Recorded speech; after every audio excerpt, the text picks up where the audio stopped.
Hi guys, and welcome back to Drea.talkss. My name is Dre, in case you didn't know, but if you do, then you do. I'm back at Forte, located at 160 Prospect Ave over in Hackensack. I'll tag them down below. Don't forget to click, look, and book your party. Duh. Today, I have the honor of interviewing one of my longest friends ever, Paterson music mogul, SupportLocalArtists. Hello, Nugget! Beautiful introduction. So, everybody, round of applause.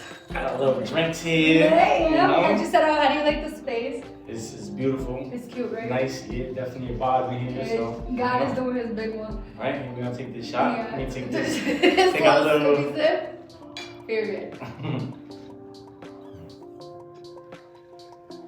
Right now, just trying to get a little drunk. spicy in here.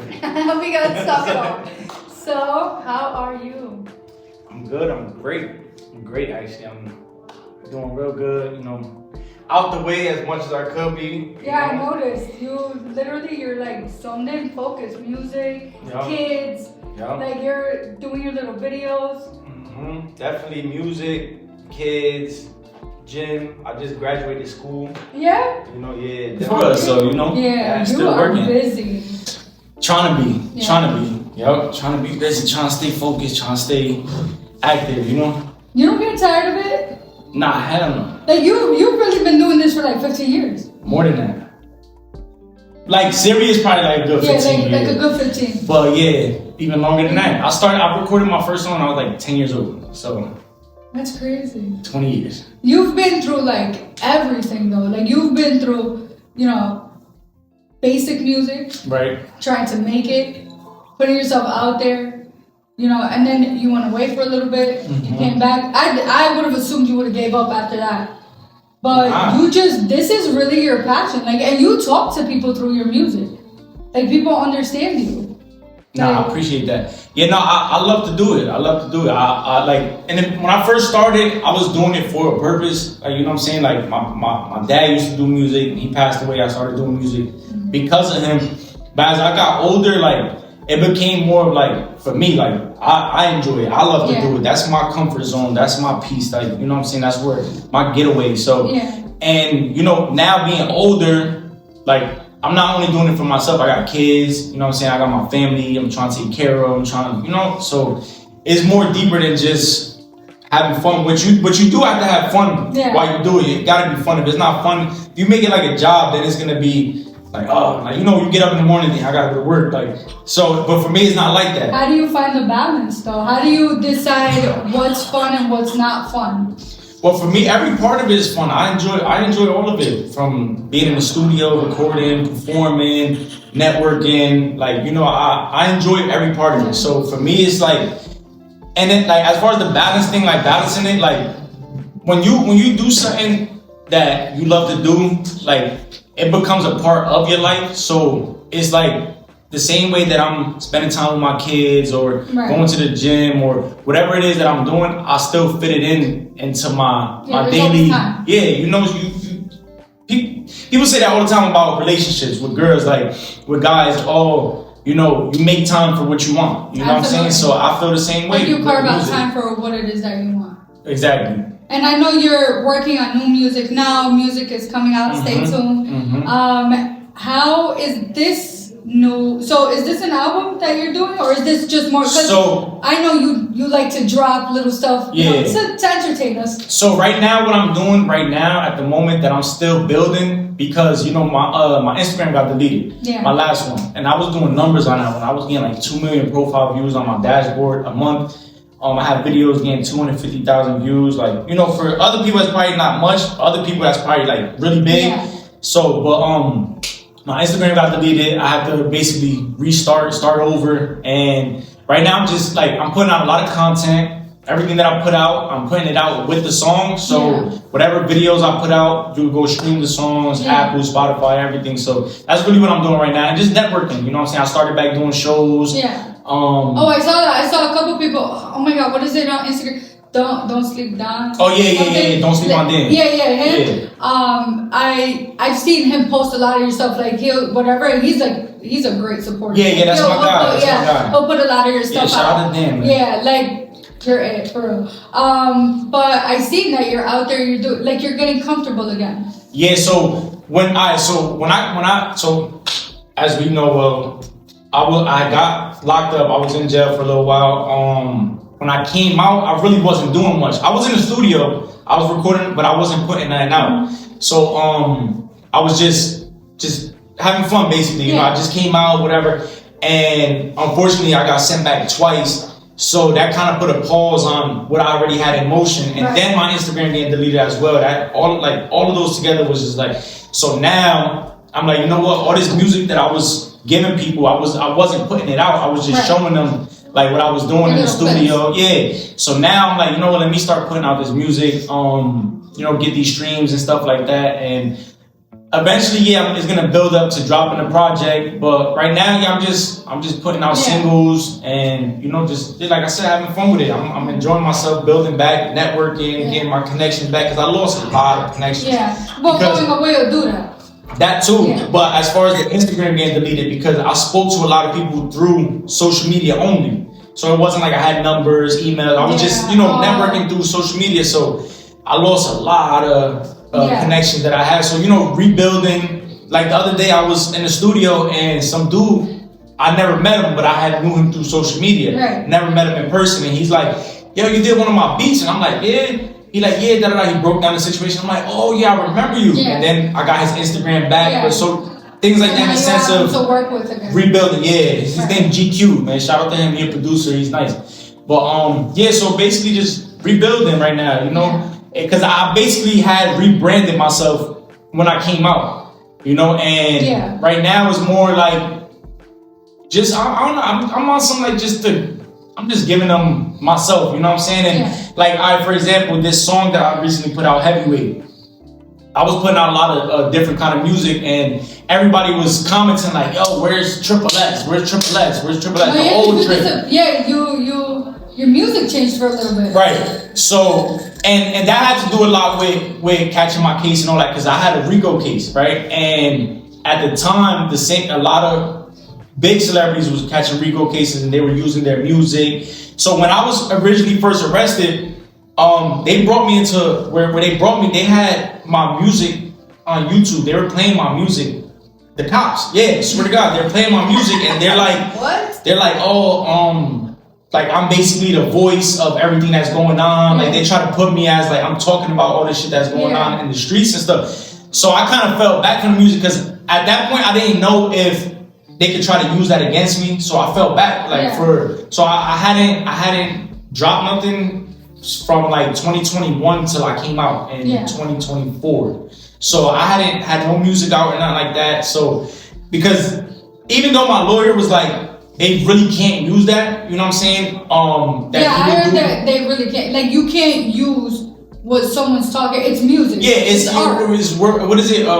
Free speech. You know what I'm saying? So, but they can go look at it and be like, oh, he spoke about this, that, and third, and use it in the case. Not to say they took the lyrics. But it kind of matches. Yeah, you know what I'm saying? So I felt back. I started making a lot of music for females. Because it's like, what you going to say about talking about Valentine's Day is still my favorite. You know? Valentine's Day is still my favorite. So when I came back out now, I was doing, a lot of female music and stuff like that. But everybody's asking, where's that old trip at? Like, you want that? Like, all good or shit. So I ended up doing something like that, and I put it out. Everybody loved it, which, I'm gonna be performing at the Prudential Center next month. Yeah. Mm-hmm. That's big though. Yeah, that's so huge good. For me. It's just big. Like, it's gonna be on TV. That's everything. The start of your dreams. Right. I'm gonna walk out a boxer. You know how like they be having rappers with them when they come out. So it's this up and coming boxer right now. His name is Elijah Gonzalez Macho. And right now he's like 3-0. He's from Brooklyn. And I'm gonna walk him out. And so I'm happy I got the interview before this happened. I'm forgetting the little people. Mm-hmm. But and I can imagine, right? So like we grew up in Paterson. We're from the same block. Right. Again, me and Trip, we've known each other for over 15 years. Like this is real. This is my family. Right. And we've been through a lot of shit together. We've seen a lot of shit. We've been through a lot of shit, and we still go through a lot of stuff together. Of course. You know, I think people have this idea that, you know, even if you try to remove yourself, because we're still from the block, but it's more like we're not there every day now. We're grown. Yeah, absolutely. So we got life, we got kids, we got you have businesses. Yeah, we have stuff to do. So now we ain't outside. Like, go home. But we always told each other that, like, this is just the beginning. This ain't the end game. And you know, for most of the guys that, you know, we grew up all together, we always had that, like, this is just the first stop. This is not going to stop us. What we want to do is drive back down this same block when we made it to that and show our kids, look, this is what I had to do to get you from here to here. Right, and I know your kids are very well taken care of. You know, your baby mothers, they do their due diligence, and you establish that with them. You get me? And you know, it can't be easy being in this limelight. You know, with the kids, you want to make sure they're safe. People be hating. You know, I can just imagine in the music industry, you see stuff, right? Yeah, like, definitely. What's his name? Pop Smoke. One person gave his address out. And that was accidentally, and that was that. And it's like, you know, I can imagine stuff like that is scary. You have your kids and stuff, but you have a good rhetoric with everybody. Everybody loves Big Trip. Like, everybody loves Trip. And, you know, whatever's handled had to be handled. But that was like when we were kids. Right. But you move so maturely now, and you can tell even in your music. Like, I listen to it and I'm like, he's talking from a place of pain that he's no longer in. Absolutely, yeah. So that for me, it's crazy because, you know, people tell me that all the time about, like, when I'm currently going through things. Like, for some people, they can go and speak about what they're going through at the moment, and, you know, that's their therapy in a sense, right? But for me, it's like, I don't really speak about nothing. And, like, I go through things, and when I get through it, after I get through it, because I feel like I don't go through things, I get through things, right? So once I get through it, it's like I can speak about it. Yeah. So majority of what I'm speaking about is things, previous experiences, you know. So, but as far as, like, I feel like the way you carry yourself holds a lot of weight to the way that people portray you and the things that are capable of happening to you, you know what I'm saying? Because I'll be outside, you know what I'm saying? I'll be outside, like, I'll be outside, I'll be in the clubs, I'll be in, like, all that, you know what I'm saying? I'm in the mix, like, and I'm going everywhere with all my jewelry on. This is your job. Yeah, you know what I'm saying? So, yeah, I have to be, you know, but, you know, I make sure I move right, I move smart. I'm not no dumb nigga that I'm just moving sloppy, sliding, you know? Doing all that stuff. So, and I think your personality, our whole lives is, you're just a lover. You really are just a lover. You really are, though. And that's the thing. I feel like, you know, there's this idealism that when you're outside and we're on the block or whatever, that people are like, oh, well, they're animals. They're these type of people. They don't know how to act. They're immature. And it's like, nah, because most of the niggas out there on that block are doing it for a reason. Most of the niggas out there are just trying to survive, trying to make money to feed their family, take care of their kids, but they want to move forward. Like, we've had conversations, you and I, and then us with other people, where we're like, oh damn, should we finish this school? Should we do this?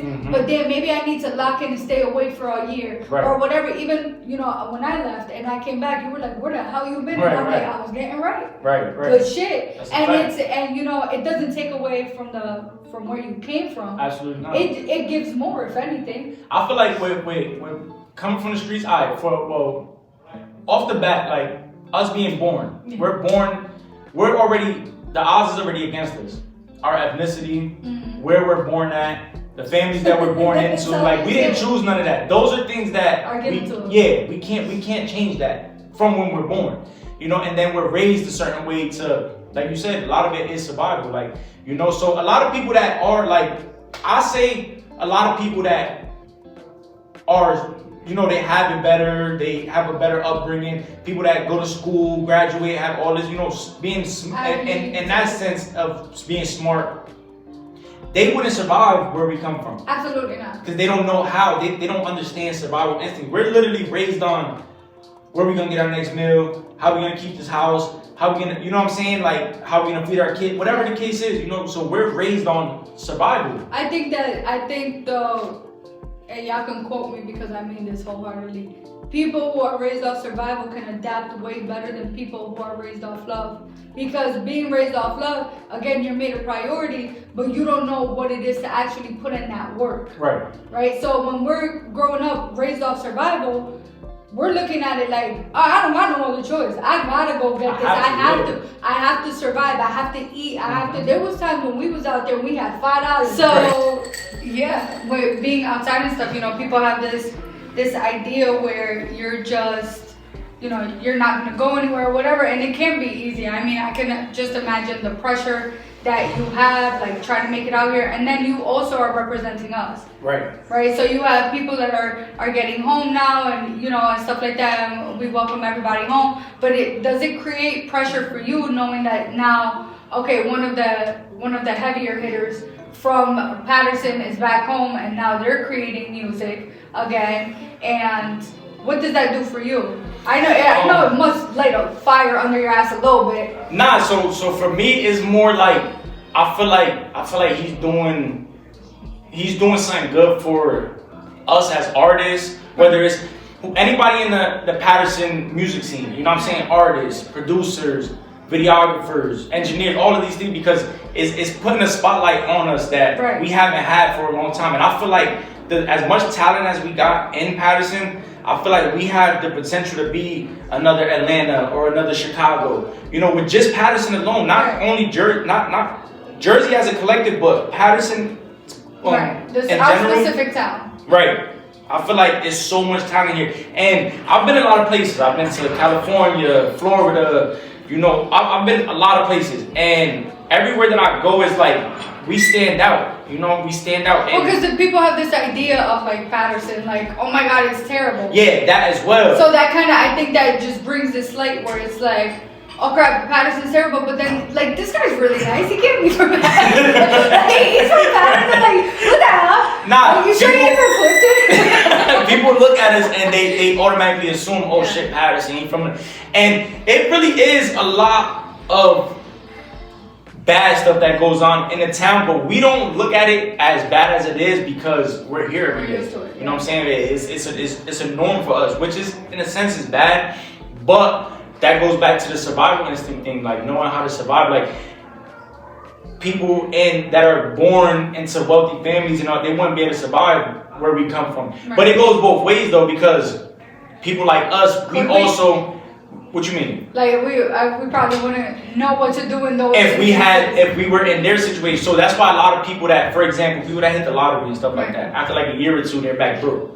You know what I'm saying? Because they get all this money and they don't know how to manage it. They don't know how to do what. So I feel like with myself, like I've been able throughout the years to learn. Like I feel like if I would have made it when I was 15, 16 years old, I probably would have fumbled. You know what I'm saying? Because I didn't have the wisdom to know how to manage these things or the responsibilities or, like I've always done it for my family and stuff like that in a sense, but like now it's more like I have to do this for them so that, I can change people's lives. You know what I'm saying? That's the whole point of it, to put my people in position. Not only my people, the town. You know what I'm saying? I want to get back to, kids coming up, especially kids in this industry that want to do music, that like this type of stuff. So like that for my kids, right? I put my kids in sports and stuff like that. I never did sports, but I put them in sports so that they can try and maybe they like it and maybe they'll do something with it. But I give them the chances the option to pick if that's what they want to do, and both of them they like music. Well, I got 3, but my 2 older ones they like music. My oldest one, he be on TikTok doing all these dances and doing dances to my music, making up dances. He be up there with the chains on and all this stuff. And then my second one, he got apps on his phone that he over there making beats and stuff like that. He's over there, so I'm like, damn, he want to rap, he want to make beats. I put them together like you. Clearly, you're musically inclined, right? Because you can hear music, and I know you talked about it before, where you have that gift, and a lot of people don't have that gift. You can tell the notes and stuff, which I think is freaking amazing. Because I be watching shows, and I'm like, yeah. So your kids, they're gonna be like that, right? Nature versus nurture type thing. Exactly. Like, you know, I see Sky, and Sky is all like, hey, what's up, guys? This is that, the third, and everybody's like, oh yeah, that's Dre's kid. And it's, you know, it's what they see, and it's also you building your confidence, right? Like, no, Papi, you can do whatever you want. Absolutely. You can, and I believe in you, and that's all that matters. Right. And it's also that stepping stone, right? I tell my son. Yeah. Like, I'm really surprised there's not no like quadruple quadruple S. Well, he is technically. Well, yeah, not yet. But like S times 4, S4 cubed. but no, yeah, like. But I, like what you were saying as far as that, like I tell my son, right, my second one, he's a little more of a hothead. You know what I'm saying? He more like I see myself in all my kids. He's younger than he's the second one. He's the middle one. So he's more of he a daredevil. He wanna test the waters and you know what I'm saying, things like that. And you know, at school or whatever, or if he's acting up at home or whatever the case is, and you know, I talk to him and I tell him this all the time. Almost every day I tell him this when he gets out of school. How was school today? Whatever, boom, boom. And I tell him I'll be like, look, I know you're very smart, you're a good kid, you're respectable. I tell him this. And I want you to prove me right and prove everybody else wrong. People that are saying, oh, you're a bad kid, or you're this, or you're that, or you don't listen, or whatever. Prove them wrong and prove me right. You know what I'm saying? I know what you are. I know what you are. I know your potential. I love that. You know, I tell them this all the time. I love that. And I'll be like, what you do today? Oh, I prove them wrong, Daddy. Like, you know what I'm saying? I love that. That's and it's also like really, really beautiful that you are there for your kids, because there are, you know, I know your relationship with your dad, like God rest his soul, and that pushed you to become a better person and a better father. Like you literally put his boots on and laced them shits up, and you were like, I'm gonna make your legacy continue. Absolutely. Right? So I know you raise your kids in that sense where you're like, no, this is my legacy. They're going to be proud whether I fail or whether I succeed. They're going to be proud enough to say that was my dad. He ain't never give up. He ain't never abandoned us. He ain't never treat us bad. Like, and again, I commend you, because coming from where we come from, we ain't used to that. You get me? And I know you, and you say it all the time, like, your kids is number one. Everything drops when it comes to your kids, and I love that. I love that. And as a man, thank you. I'm gonna give you your flowers, you feel me? I'm gonna give you your flowers, because honestly, men deserve that as well. And I know that in this industry, and you know, having your baby mothers and stuff like that, you know, stuff doesn't always work out. But I love that you try to co-parent. I love that you try to be there, that you know, you show up day in and out, and it's not like you're just, oh, my music is more important than my children, because it's never like that. If anything, your music is because of your children. And it's like, you get me? The men deserve their flowers too. It can't just be like, I love the baby mothers, I love his baby mother. But like, no, you deserve it too. So with me, it's more of like I appreciate it, you know what I'm saying? But this is what I'm supposed to do, you know what I'm saying? So it's like, I don't feel as if I should. So the reason why I feel like, why you say that I deserve flowers for is because a lot of people don't do it. A lot of fathers don't do it. A lot of men are not in their kids' lives. So that makes it more of like, when someone does do it, it's like, oh wow. But in all actuality, this is what I'm supposed to be doing. I made these. These are like, you don't get a pat on the back for doing your job type. Exactly. You know what I'm saying? So this is what I'm supposed to be doing. You know, so it's like, no, I'm giving you your flowers because in the world where we live in, where it's easier for you to step out. You decided to stay. Especially with, you know. And it is what I'm you're supposed to do. And it's like, it's not what you're supposed to do. It is what you're supposed to do, but you don't have to do it. Right? Because again, it's the nature versus nurture thing. What you're used to seeing, what you're used to being around. And it's like, you could have just been like, you know what? I'm not with them. I'm not dealing with this. And it's like, nah, that's not what I'm here for. I guess not having my father in my life was one of the main things that pushed me to that, because it's like, I knew what I went through without having my dad. So I don't want them to go through what I went through. You know what I'm saying? And even then, it's crazy because as a kid, right, my dad died when I was 10 years old. You know what I'm saying? When I started doing music. So I was young, you know what I'm saying? I understood what death was, but I really didn't understand death, you know what I'm saying? So it really didn't like hit me until a couple years later when I started like going through life and shit like that.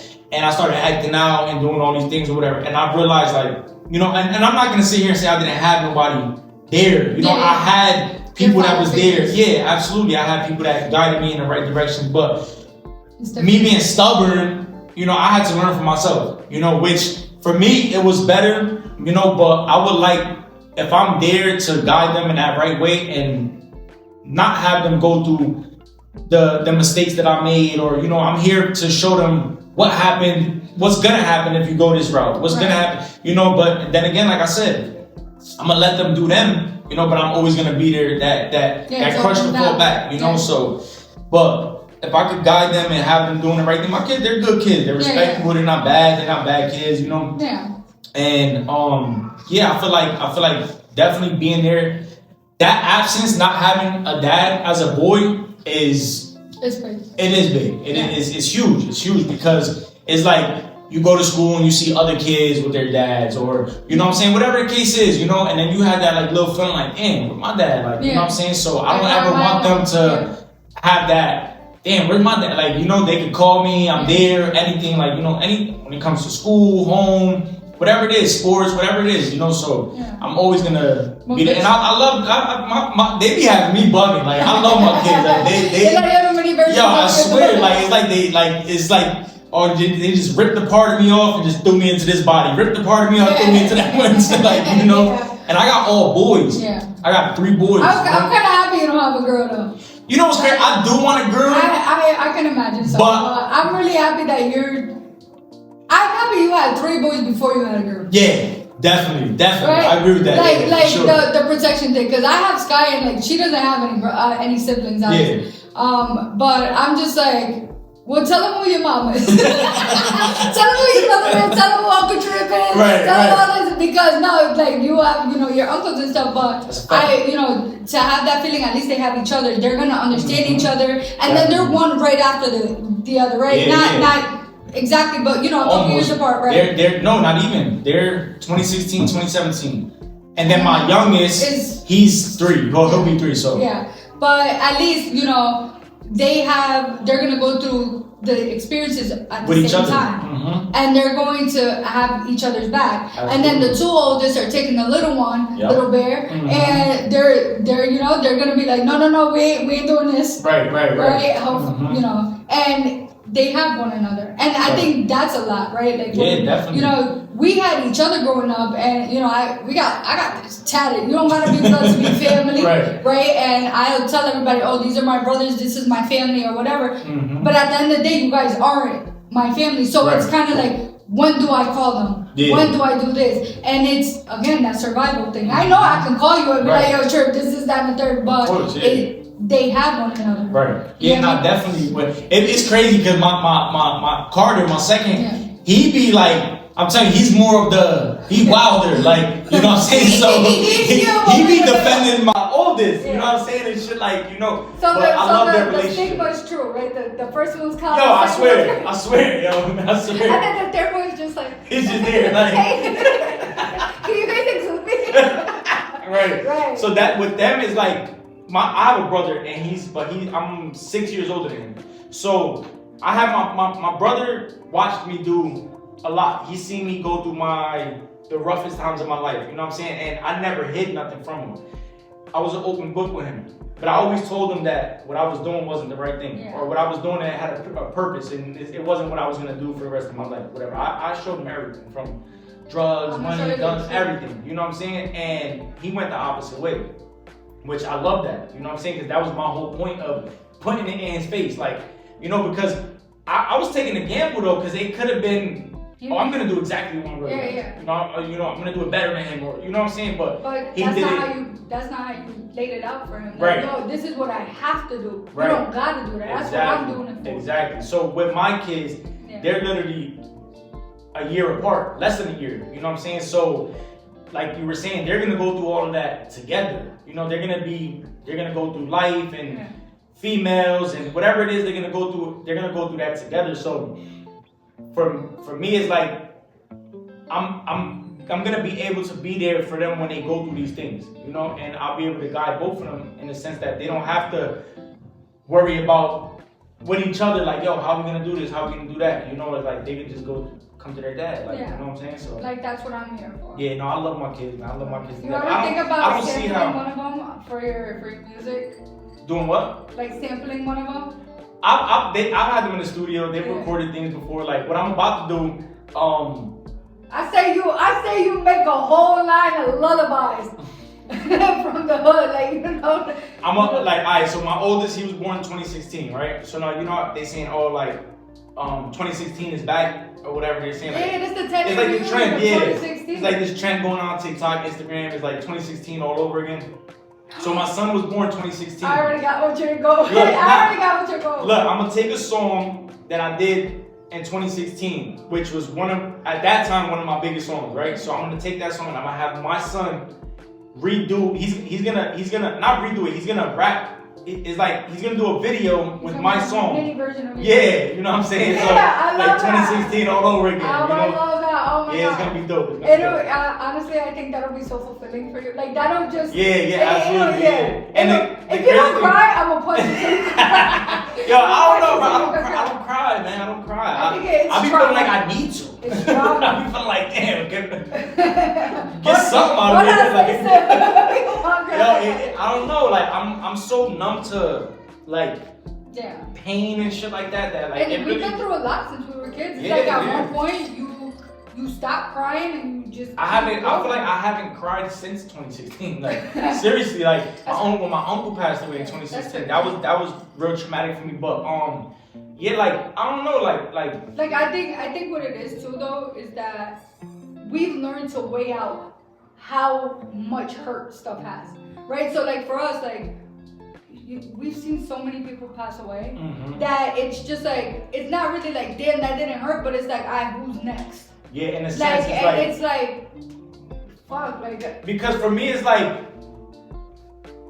things that are out of my control. I learned to control my emotions and not dwell on certain shit because it's like, what can I do about it? Right. You know what I'm saying? Things that are out of your control that you can't do anything about. Why dwell on it? If it's something that you can change or fix or whatever the case, alright, cool.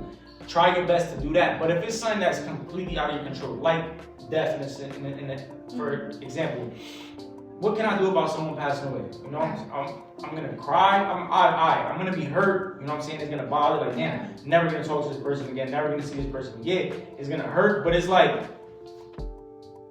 would that person want me to be here? Morning. You know what I'm saying? Like, I don't know. We don't know what happens after this. You know what I'm saying? So we probably leave from here and go to somewhere better than this. Like, and we sitting here like, damn, I was crying about being over here, and this shit's way better. Like, I will drop me off in Jamaica, Jesus. If I drop me off in Jamaica, because I'm sick of this shit. It's seriously. So it's like I learned to control my emotions. You know, and that's what all things with relationships, with friendships, family. You know, all aspects. You know, I feel like when you learn to control your emotions, you able to get through things better. Do you think? I mean, there is a clear. I'm gonna get a little messy. There is a clear difference between emotional intelligence with women and emotional intelligence with men. Yeah. You guys are all logic.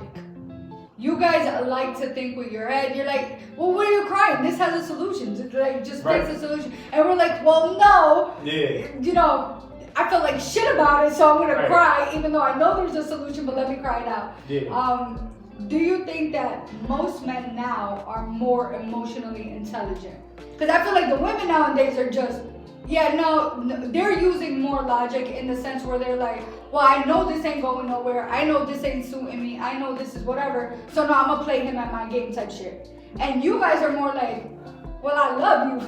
I love you. Because you guys are like ready to settle down now. You guys are whatever. I think like I'm real old fashioned with it. Like I feel like a man's place is a man's place and a woman's place is a woman's place. Like, you know, I'm real old fashioned with it, and I do understand that nowadays women are more out there versus how they were back then. Right. But I feel like the way I was raised, like a woman is supposed to be a woman, and a man is supposed to be a man. A man is supposed to be a provider, protector, you know, and a woman is supposed to do what she does, nurture, you know what I'm saying? Take care of that stuff.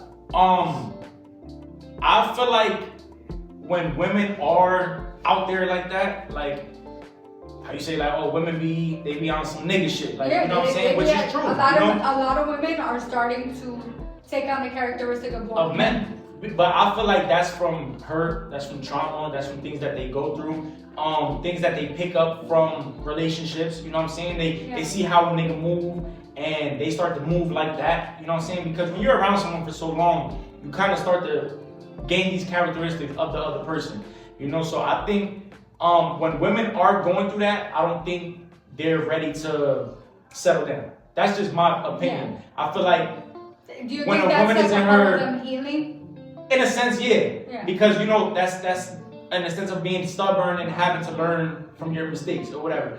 But when a woman is in her, like how you say, software era, like I feel like that's when really a savage girl era. no, right now. But when they get to their software era, I feel like that's when they realize like I'm a woman and I gotta be a woman and I gotta do woman stuff and I gotta. I think it's really hard because you know like.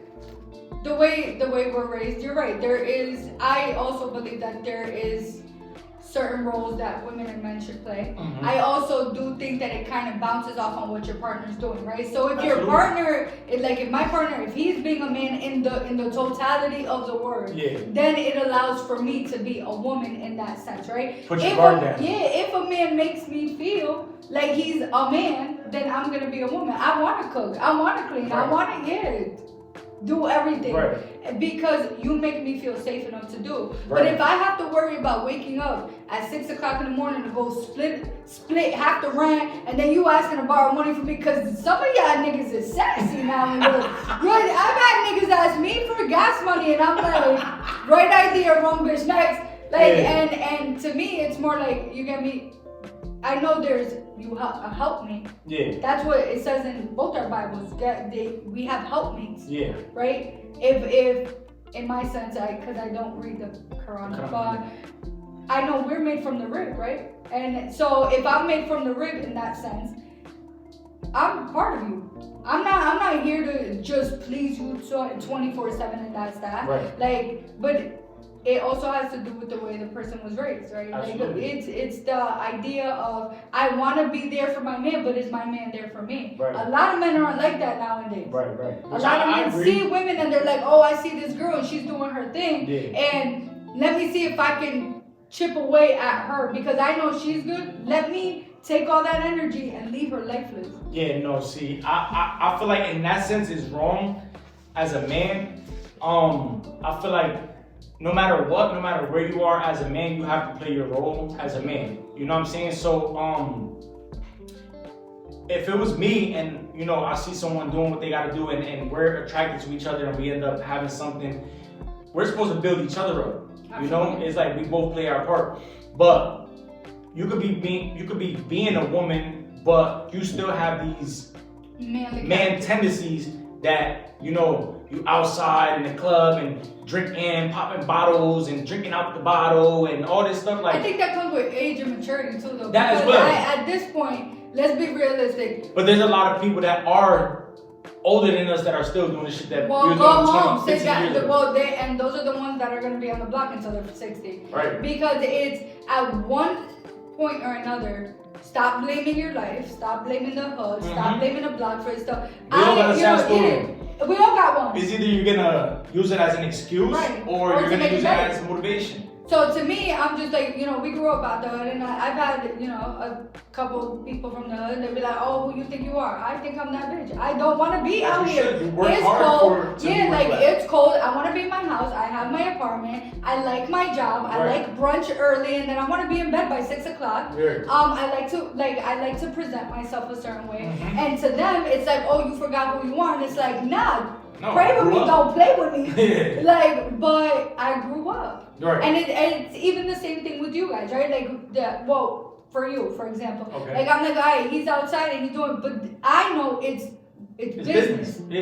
It's business. Because we've had the talks where you're like, Drea, I just want to go home. I'm tired. I want to go home. I want to go with my girl. I want to chill. I want to whatever. Mm-hmm. And it's like, but you're in your lifestyle, you have to keep doing that. With me in here, I have to be outside. I have to be lively. I have to be all that stuff. But I can't do that if I'm looking at the rear view. Right. Like, I feel like personally I'm more of an introvert. Yeah. I've always been. But with what I do, I can't be. Yeah. Because I have to be entertaining. I have to, I have to be in these clubs and I have to do these shows, these events. I have to show my face to these places and stuff like that. And for me, it's more like you said, it is 9 times out of 10 is business. You know what I'm saying? Whether I'm going to a club and I'm performing, whether I'm going to a club and just getting my music played, making connections with DJs or promoters or whatever it is, you know what I'm saying? In a sense of, but it's like, if it was up to me, I would just be laid back. You know what I'm saying? I'll be in the house. Like, I'll be chilling like regular, like, you know what I'm saying? But I have to do these things because of the business, you know what I'm saying? So, but I always try to make it somehow, some way related to what I'm doing to better myself and what I'm trying to do. Because, people are doing this just celebrating nothing, you know? And I'm trying to build something that I can celebrate in the future. Like, I worked hard for this, So when somebody looks at you and say, "Oh, you think you're better than?" No, I don't think I'm better. I worked hard for this. I did everything that I had to do to get to this place. This wasn't just given to me. Like, I had to work for this. So yes, I'm gonna flaunt this shit as much as I can. So now. People that think like that, oh, you think you're better? No. I think it's more of them. They're just small-minded. I think it's more of them being upset that they're not where you are. Yeah. So to me, and to me, I can imagine, right? We've had, I think, 6 potential rappers on the same block. Yeah, 6 or 7 of them. For Scott. 6 or 7 of them on the same block, and literally, you're the only one left doing music. I got a passion for it. I love it. And that's the thing though. Like, we can tell, like, we all collectively can tell, like, yo, this is his whole life. This is not all you know, but this is all who you are. Yeah. So when people have this, oh no, this is just a facade. No, it's not a facade. Right. This is literally Trip. Like, you've been the same person since we were kids. It's always been, oh no, it's music and money. There's music and money. Like, there's no other way around it. Right. And for you to stay true to that, also the pressure that you probably have, he really needs to make it. Right. Cause we believe in you. We're now one of these days, and the thing is that I know that you've turned down stuff because it doesn't fit with who you are. Absolutely. Just recently, and that's a risk.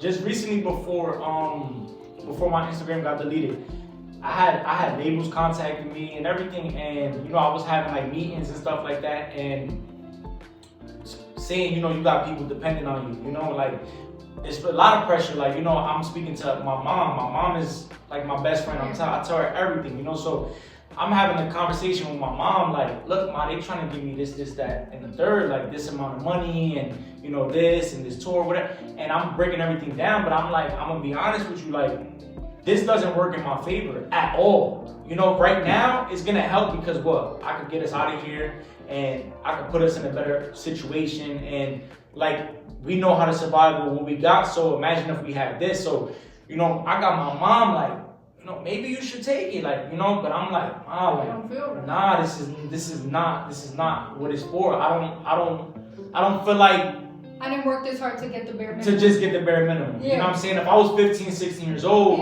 sure, let me get that. But right now it's different. I got kids, I got more people I gotta take care of. I got, so it's like, if it's not right, it's not right. You got a whole town to put on for. Yeah, absolutely, for sure. And definitely. Like, I know, like, with your music we talked, and like now you're going to the gym and all this stuff. like, I know that I'm big on mental health, and I've been like this since we were kids. We always have our talks and stuff. And how are you handling that? Like, cause I know, like, I don't think you're like, we don't need to put him on a watch or anything, but I can imagine, like, oh my God, I gotta do this, and I gotta go here, and I gotta make sure I have enough for my kids. Cause you're a freelance artist, so everything is coming out of your pocket. Exactly. So now you're going to work, and then you're taking care of your kids. Everything is all you, and people are probably have this idea like, yo, he's back on the block, and it's like, yo, no, I'm actually doing it every single thing the way I'm supposed to be doing it, and that's a lot. It could get overwhelming in a sense. It could definitely get overwhelming. The pressure and all that. Like, I believe, in depression and anxiety and all those things. I know those are a real thing. with me, I feel like I struggled with that younger than now. Yeah. I feel like I went through it and I got through it.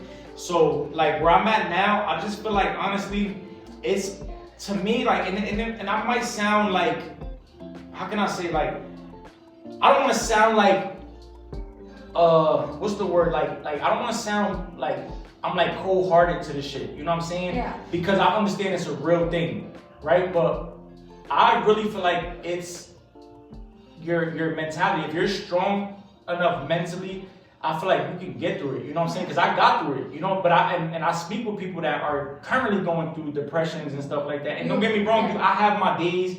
You know, but I shake that shit off and I get right back in motion. Like, yeah, you know? like I tell people all the time, like you have to want to be like want whatever it is bad enough. I know it could be a lot. I know like you have a lot riding on you, and I know it can't be easy. For me, it's like, look, I seen my mom go through everything, and she ain't ever give up, quit. I never seen her complain, nothing. So for me, I really don't got sympathy for, oh my God, I'm depressed.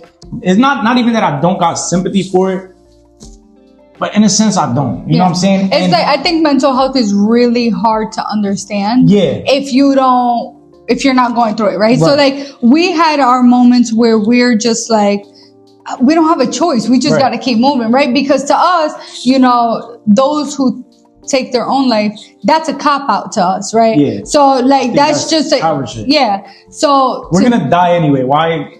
Yeah. Why speed it up? Yeah. Like, but you know, we don't know how much somebody else's burden is how heavy that pain is, right? Right. So, and we know people who have taken their life, right? And it's like, damn, like, was I not good enough? Was I not good enough of a friend to be there and stuff like that? But damn, like they couldn't stick it out one more day. They could have asked for help. Right. That type of thing. Like if it was that serious. Yep. But like I suffer with mental health a lot, and a lot of people are like, well, how? Yeah. And I'm like, you know, there's days where I feel like I can't keep pushing, but then I'll go back and I'm like, do you know what I did to survive? Yeah. I slept in a building on Park Ave, an abandoned building in the East 19th and Park Ave, and I ate chicken and Pepsi and a Lucy for 2 years before I fucking got my shit together. And I saved all my dollars to get my first little Honda, my 1999 Honda Civic. I love that car, and I rode that bitch out until the wheels fell off. And it's like, yeah, I felt at times too where I'm like, yo, am I gonna keep having to go through this stuff? But then when is it gonna be over? Right. But then it's also like, nah, bitch, you've been through worse. Like, exactly. Like I've been through way worse. Like, so it's in that. It's when you level the things out, right? Mm-hmm. So right now, the person who I am and what I'm going through and all that stuff might seem like, I don't know, oh my God, this is such a big deal. But it's like, back then you thought that was a big deal. Exactly. Right? Mm-hmm. And it can stop you. I think that believing that you can't do something is what stops you. Right. Right? I look at it like, and I know you look at it like, well, no, I'm gonna make it. Yeah. I don't know what's gonna be in my way. How it's gonna happen, but it's gonna happen. But I'm gonna make it. And it's, like I said in the last podcast that I was interviewing, that's where we got cut off. Mm-hmm. You have to love yourself more than you hate yourself. Everybody hates a part of them. Of course. You got that part that you can't change, that part that's too much. Mm-hmm. Everybody hates that part. Everybody has things about themselves that they dislike. Yeah. But you got to learn how we talking about balancing things. You know what I'm saying? Life is all about balances. You have good side, you have bad side. There's things that you wish you could do better. There's things that you can't do better. There's things that, not to say that you can't, but it's, for example, how I was saying, the way that we were raised or things that we were brought into, or certain things that you can't change about yourself. Like, I'm short. I'm 5'6". So I can't listen. Yeah, because we know you like 4'5". But look, right? but we can't. That's something about us that we can't change. You know what I'm saying? So that's something that you have to do. You have to learn how to deal with these insecurities, if you want to call it that. You know what I'm saying? And learn to love them. You know what I'm saying? And that also comes with relationships. You know what I'm saying? If someone is able to love you with your flaws and all, then it's like, you know, that's how I feel like you got to look at things with life. And things that are out of your control, don't dwell on them, because why dwell on something that is completely out of your control? Like, you know what I'm saying? And definitely like with mental health, I feel like that's something that you can change. You can change that. You have the power to change your situation. You know, I feel like I think to me more it's like I'm very religious, so I'm just like, you know, like I pray about it. I pray that time where I'm sitting there in that dark space and I'm like, all right, God, like you I look at it like I put this thought in my head, you take it out. Yeah. Like you remove it, I rebuke it. I don't want to hear none of that, because I know for a fact that you're not putting me on this path and you're not doing all this stuff, and there's going to be no end game that suits both of us. Right. I think that he puts us in position to, you know, you're God. He put you in a position to put him on the map, to put faith back out there, to, you know, you didn't give up. And no, you know, not every song is going to mention your God. Right. But your music is because of your God. And you made that clear. You get me? And, you know, like we talked about, like you being locked up, and I asked you, like, you know, why does everybody, when they get locked up, they turn Muslim? And you're like, no, this is beforehand. And you've been beginning the practices of your religion before that. Like you were into that before, and I just wanted to know why. So, you know what, for me, why I think, because, all right, in the free world, right? I'm not every day around my Muslim brothers on a regular, you know what I'm saying? So when you're around basically like, all right, when you're in jail, it's a lot of people that's Muslim, right? And they practice it more because, one, you're in a fucked up situation, so it brings you closer to God, you know what I'm saying, regardless of what. And you have other people around you to help motivate you to go pray every day, to go to Jummah on Fridays, and, you know what I'm saying, to fast for Ramadan and things like that. You have people to help motivate you. Out in the free world where we come from, we're Hispanic. We don't have a lot of Hispanic Muslims, you know what I'm saying? It's Christian, Catholic, you know what I'm saying? So, and even, you know, not even just because obviously it's more of a Arab thing, you know what I'm saying? So if we're not born into that, it's like we're not seeing that on a regular. Yeah, we don't see that, you know? And when you're in there, you learn to practice it more. You learn to stay more disciplined. So it puts you on what we call your deen. You know what I'm saying? When you're on your deen and you're practicing your religion and you're going and you're doing what you're supposed to do. So I feel like I don't like when people say like, oh, people go to jail and become Muslim and things like that, whatever. I feel like that's a beautiful thing to go in a fucked up place and find faith. You know what I'm saying? In a fucked up situation. So I think it's a great thing. Or people be like, oh, you fake Muslim or whatever the case is, because I sin and I do things because Islam is a very strict religion. So I do things that I'm not supposed to. I'm not perfect though. You know what I'm saying? And I understand that it's all about my intention. I think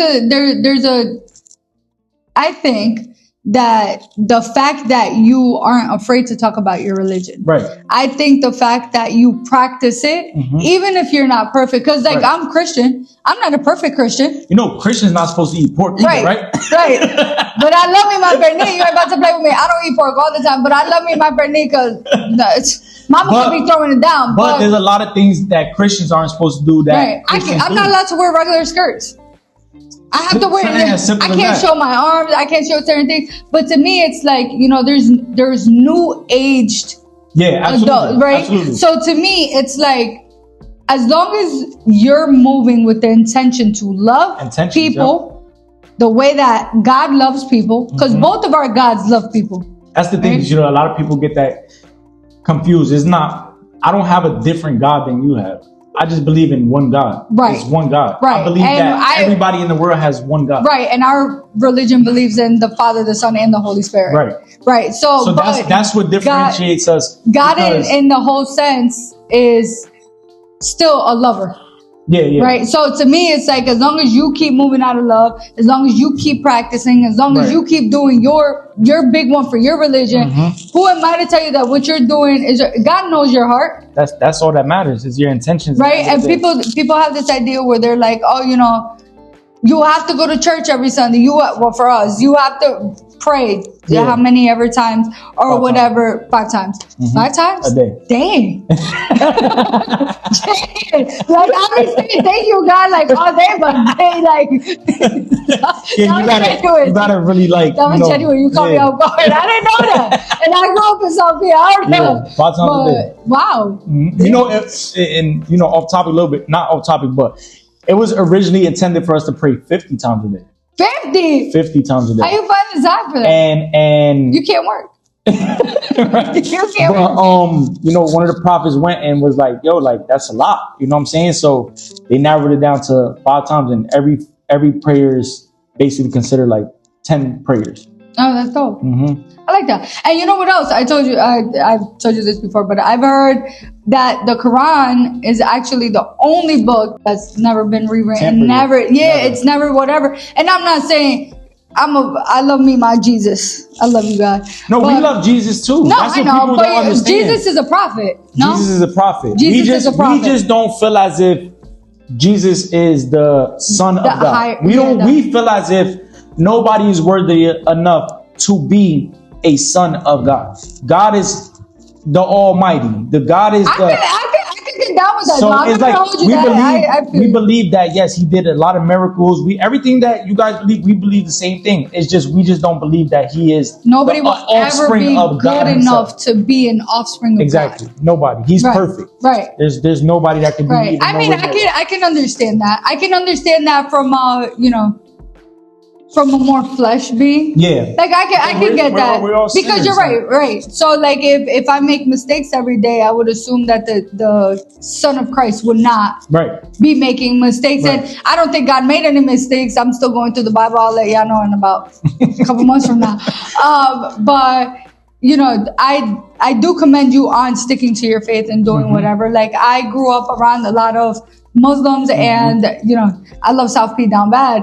I do shawarmas every day, great please. But it can't be easy. I know people have said stuff to you like, oh, fake ass Muslim, this, that. And it's like, God knows me though. So what is your opinion? But there's no such thing as a fake Muslim. There's no such thing as a fake Christian. There's no such thing as, if this is your faith and this is what you believe, this is what you believe. Yeah. None of us are perfect. None of us are gonna be the super straight, intact human being. Right. Like never. We're never gonna be that. So there's no such thing as a fake. Now, could I be a better Muslim? Absolutely. Can you be a better Christian? Absolutely. You know what I'm saying? And that's what everybody in the world. But I think that's why God, both of our gods, but you know what I mean? Like one God. One God. Okay. I got it. I'm right here with you, right? But I think that's why he gave us that free will. You make the decisions on how bad you want to prove to me that you love me. Right. You make the decisions on how much you're willing to change. And it's like, we all fall. And but it's not about how many times you fall, it's about how many times you get up, right? Like it's, God knows my heart. God knows that I try to show him, put it on my platform, show people like, listen, he loves you the way I love you, and I'm going to love you the way he loves you. Right. And you move that way, right? You love your neighbors the way that and you move like that. You move intentional. You move knowing that he puts us here for a purpose and stuff. And again, I commend you, because a lot of people fall back and be like, oh, I don't want to speak on my religion in the limelight because they're afraid of what the reverb is gonna be like when you get it back. But it's like, honestly, like I tell people, if one person listens to me and they love God, I'm good. Right. Like that's all I need, right? As long as people believe in me the way they believed in Jesus, I'm good. Follow me. I'm not Jesus. But you know what's crazy? Like even Jesus himself told his people, his followers, which we will call like that he's not God. He told them this. He said, I'm not God. Don't worship me as a God. Like he told his people. Yeah. Jesus spoke of God as Allah. Yeah. He spoke, that was his name. That was what he called him as well. Jesus prayed 5 times a day.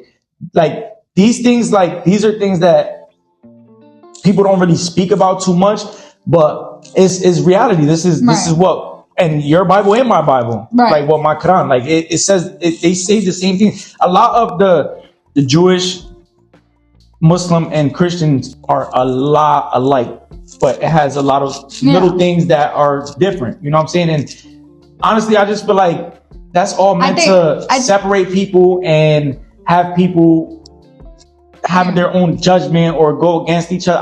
I think the whole purpose the whole purpose of God being God is to unite all people. And with religion, I feel like they created certain religions to separate it, right? Like, because all of the rules are basically the same.